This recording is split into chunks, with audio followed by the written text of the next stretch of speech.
Hey, so I haven't recorded a video yet for C2E2, but I had a good time, so I want to tell you all about it and what I got. Alright.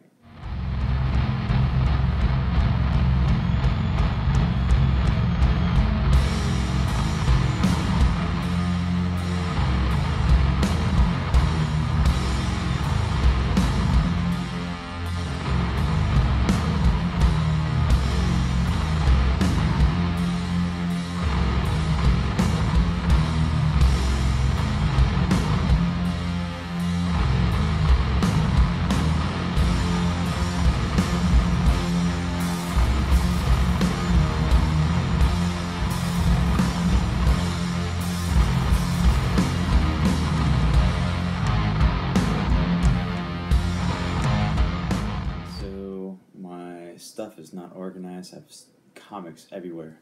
I'll start off with this one. It's a Perillo exclusive in Mylar. Super cool. Autographed. Kid's pissed. Got Kryptonite in the background. I love this one so much. Also, this Perillo. Vampirella. It's fucking sick. Signed. It's beauty. Got Spider-Geddon, number 0, signed by Clayton Crane. Up here, in red. Got Punisher, number 226. Signed by Matthew Rosenberg and also Clayton Crane. It's my favorite cover he did for Punisher. Baron Zemo ripping off the War Machine mask. So I'm stoked to have that signed by both. We got this Clayton Crane Bloodshot. Pretty sick. This one was gifted to me by Spider-Grandpa from Blaster Stash It. Harley Quinn. Frank Cho signed. The Harley Quinn is very similar to the Lois Lane throwback from yesteryear. This one was gifted to me from Drew Manchu. This is my first AOK from Drew Manchu. First AOK ever. Pretty cool. Looking forward to reading that. This is my second AOK ever from Spider-Grandpa. Given to me in person at C2E2, so stoked to get those. This one is Bone Parish, a variant from number 1, signed by Cullen Bunn. Cullen Bunn is a cool dude. He's super nice. This one I put to the side. This one, oh man. Black Monday Murders, man. Jonathan Hickman, number 1. Signed by Hickman, and also the, actually, this one's the colorist. This one's by Hickman over here, in the little shadow. But, yeah, I told Jonathan Hickman I gotta meet him. I was like, dude, Black Monday Murders is my favorite thing you've ever written, and you're, like, pretty much my favorite writer. And he was like, yeah, it's my favorite thing I've ever written, too. I was like, wow, that's awesome.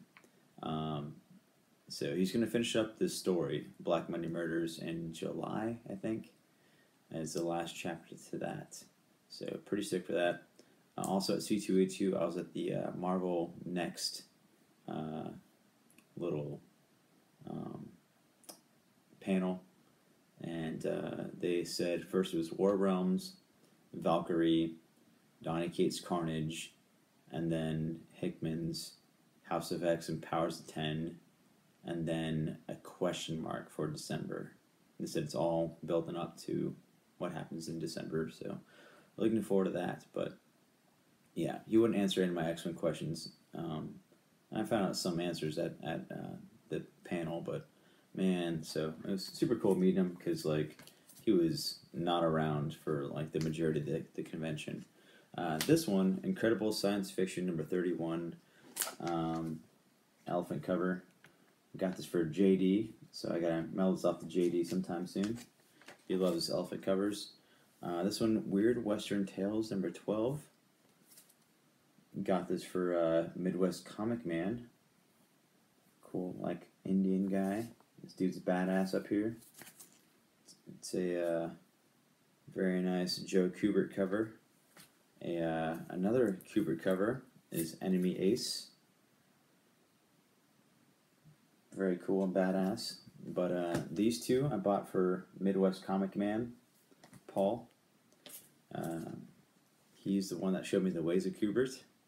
So I'm very excited to give these to him because I'm pretty sure he said these are his favorite Kubert covers ever. So pretty cool. I also got a big lot of Batman covers, old school Batman. Because the anniversary, Detective Comics, 1,080 years of Batman. This one is a story written by Denny O'Neil. And there's actually a sequel, part 2, in Detective Comics 1000, which had a strange ending. I'm not sure how I feel about it. This one, he saves, man, I forgot what her name is, but the woman that kind of took him in. But yeah, saved her from thugs on the anniversary of his parents' death. He's always around protecting her, or around the city in general. But in the sequel, Detective Comics 1000, she like really gave it to him. She was like, "Yeah, I feel sorry for you because you're like taking out all your aggression on like people." So yeah, I don't know. It's okay. I'm not sure how I feel about the story, but overall, Detective Comics 1000 was awesome. This one is a Gabriel Del Otto variant cover, foil, very shiny, very nice. Stoked to get this at C2E2. Also got this Supergirl, my favorite Supergirl cover, signed by Art Germ. And C2E2, shout out to Chuck Loaded Comics, because we were trying to wrangle a bunch of interviews for him, and for us in general. He let us use his booth as much as we wanted to, so if any of you guys got any of the Comic Core stuff,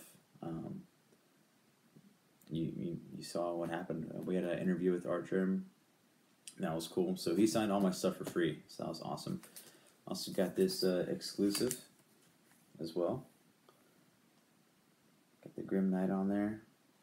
Notice this Harley, and then there's also this one too, black and white, but I like this Harley better. And there's another version, I think, of this one, but it's in color, but it had the trade dress on top.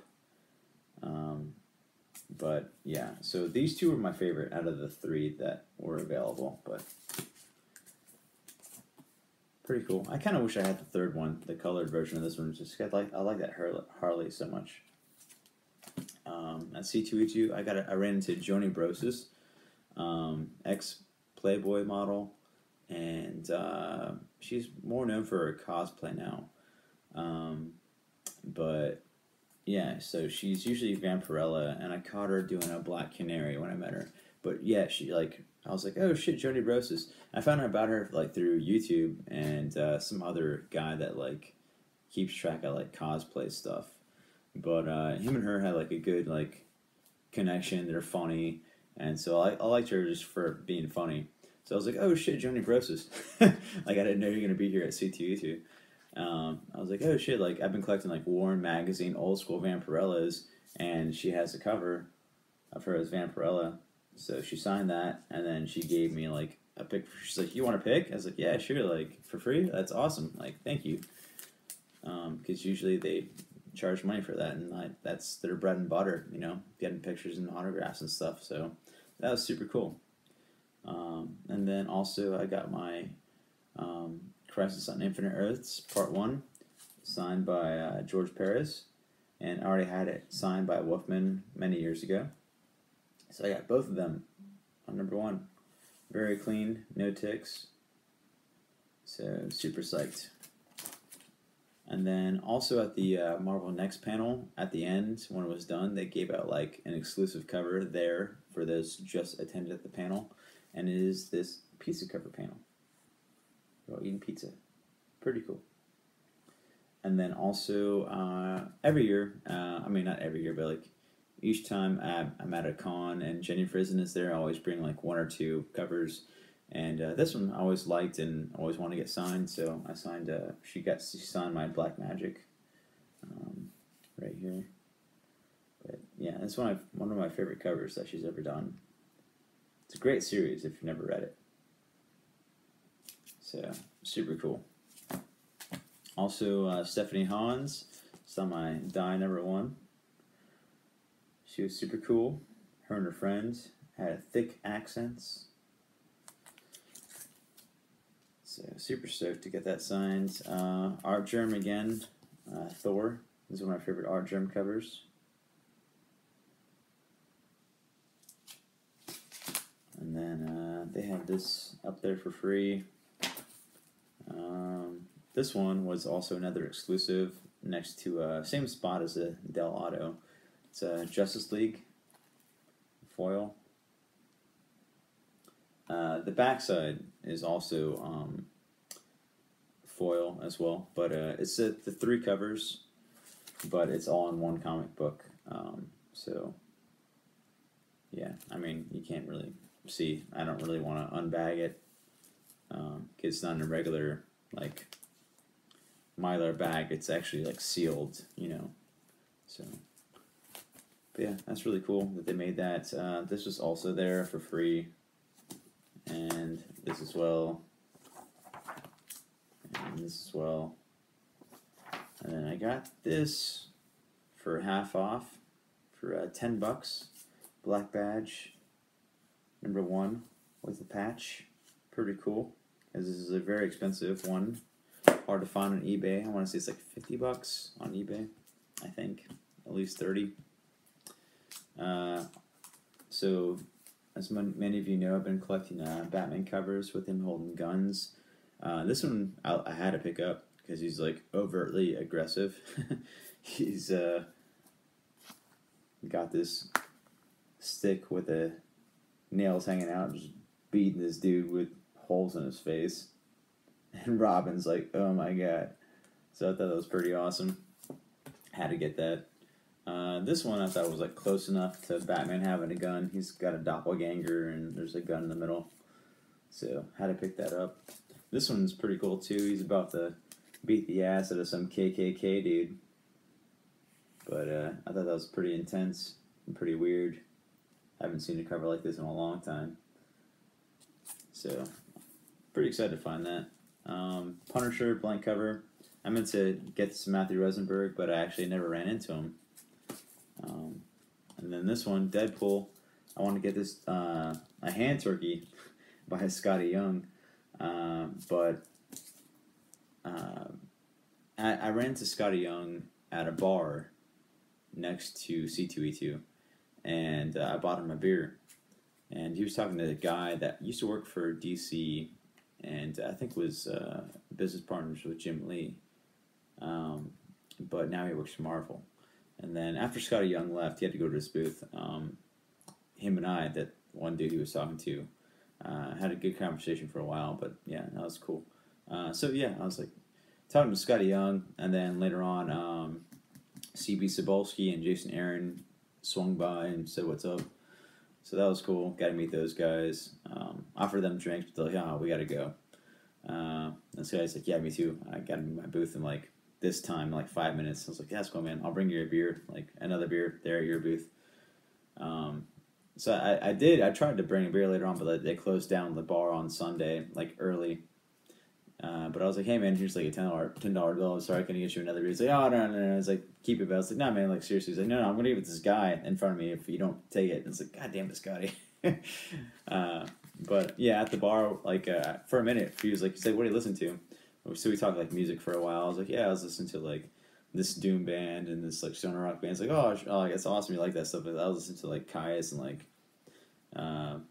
other like stoner rock stuff. So yeah, it was cool. I feel like we have similar music taste to a certain degree. But I'm hoping to run into him again because I'm pretty sure he'd recognize me and would be glad to do a hand turkey on a blank cover. Next one, Quantum and Woody. This is a Neal Adams cover, Neal Adams variant. Pretty cool. I want to get this signed by Neal Adams, but it was like $50 for a signature. So when I went to the Neal Adams booth, I got it signed, or I pre-ordered a Detective Comics 1000 signed, but they had them there, but they weren't allowed to give them out. So like had everyone's like names, emails, and like, you know, receipts for purchases.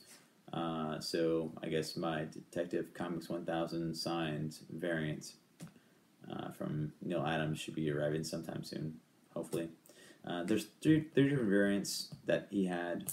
The third one was like, I think $150 to $200. That was my favorite cover, and I went for the $50 one instead, the cheapest one. Just I didn't want to spend that much like right off the bat my first day. But I'm kind of regretting that because I really wanted that cover. But yeah, whatever. But once again, Quantum and Woody, Neal Adams cover. I got this signed by Daniel Kibblesmith, the writer of this comic. If you never read Quantum and Woody, this run, I think it's 5 or 6 issues for Kibblesmith and Kano, the artist. Dude, it's solid. It's awesome. It's very silly, very goofy and funny. Just generic fun. They'll give you the whole entire background story. You need to know anything about Quantum and Woody. Just start at 1 by Daniel Kibblesmith, and stellar job. The panel layouts are amazing. I've never seen anything like it before. By Kano. It's just, he has like these crazy weird panels full of colors and stuff. Like, oh, it's so good. It's very funny. Kibblesmith is a great writer. He was at C2E2. I chatted him up. He writes for the Colbert Report, and also he did Lockjaw and Quantum and Woody, the first run. But yeah, him and I feel like we're homies. So hopefully we might do an interview sometime soon on Comic Core Unlimited on Wednesday. Not this Wednesday, but maybe sometime soon, next month or two. He's a busy man. But also by Daniel Kibblesmith, Lockjaw, variant cover. Very mod looking cover. There was 3 variants for number 1. I got all 3. I love Lockjaw. But yeah, that was my favorite cover for Lockjaw. Thor, Jason Aaron, Christian Ward cover. I did not get this signed. I wanted to. I didn't run into Jason Aaron. I ran into him at the bar, but I don't want to be like, hey man, like, you're leaving, but here, sign this, I wasn't going to do that. Same thing with Thor and Cosmic Ghost Rider. Same thing with Colin Bunn, like, he signed my Bone Parish, but also had Empty Man. I forgot I had that. I should have got my Empty Man signed. And same thing with David Mack, man. I had him sign my Superman 1000, or Superman number 1, Action Comics 1001. I should have got that signed. I didn't have time to. And also Rockefort was there for Sideways, and I really wanted to get that signed because Dan DiDio is in charge. Says I feel like he said this character's not dead, and he's the man in charge. So I kind of feel like we're going to see Sideways again sometime in the future, and I really wish I could have got that signed for just respect purposes. I'm not a spec guy really, but Venditti was there. I really wanted to get my Hawkman signed. He's doing a fucking stellar job with Hawkman. But yeah, man, I feel like that might be everything. Not sure. I also picked this up for 50 cents. Batman holding a gun. Had to have it. This one's from 90MF Comics. Chad. Batman Damned, Jim Lee cover. Pretty stoked to get that. And then I have all my other covers of Batman holding guns, which I want to do videos separate with that. So I think that's all my C2E2 stuff. If you want to hear any more stories about C2E2, check out the stories on Comic Core and Comic Core Unlimited. Yeah, like, we partied really hard. It was a good time. if you want to hear some embarrassing stuff about me, check out the Comic Core show on Friday. And then we did a kind of a recap on Wednesday prior as well. So I was on the Wednesday show, and all the rest of the homies are on the Friday show. So check that out if you want to hear some embarrassing stuff about me. But hey, we had fun. We're going to do it again in Baltimore Comic Con. I'm not sure how many of us are going to go, but a good bit of us. And we have a booth at Baltimore, so we're going to be exhibiting, doing lots of interviews and stuff. It's going to be cool. And then hopefully we can do New York Comic Con on top of that. But, yeah, alright, well, that's it. It's like 3 or 4 in the morning here. I'm going to go to bed. Thanks for watching.